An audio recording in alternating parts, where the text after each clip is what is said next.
Young people is always the future. We need more education to help them, help us to know more about clean tech.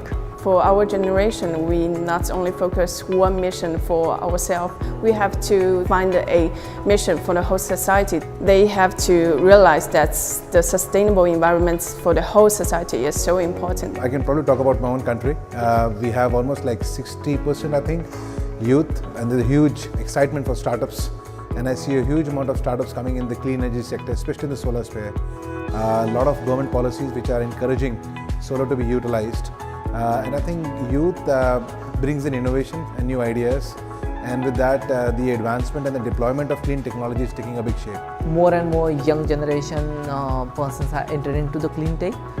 There are two reasons. Number one, we are more cautious about protecting our environment, and number two, we also see that there is a value that we can create across the value chain using a clean tech. So these two things are driving more and more youngsters to the whole domain. So there's a lot that has changed in 7 years in terms of making the technology cheaper and accessible to everyone, right from localization of content to economies of scale to advancement of technology. So probably that's also the reason why a lot of young entrepreneurs are in this space, because this space, like other traditional spaces of coal and thermal power, has not existed 30 years back. This is a relatively new space. So we find ourselves to be more or less at the same level as any other expert with grey hair might find themselves to be at. I think for us, unlike our previous generations, we think differently. Meaning our worldview is that of climate change.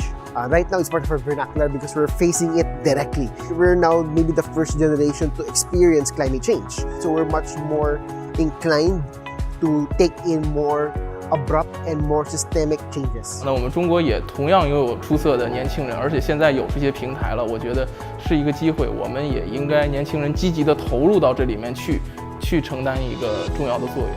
It is a very nascent field set on a stage for massive explosion, and any such industry which is just going to explode rapidly requires very young and dynamic people on the forefront. The youth have the greatest responsibility to shoulder this mandate.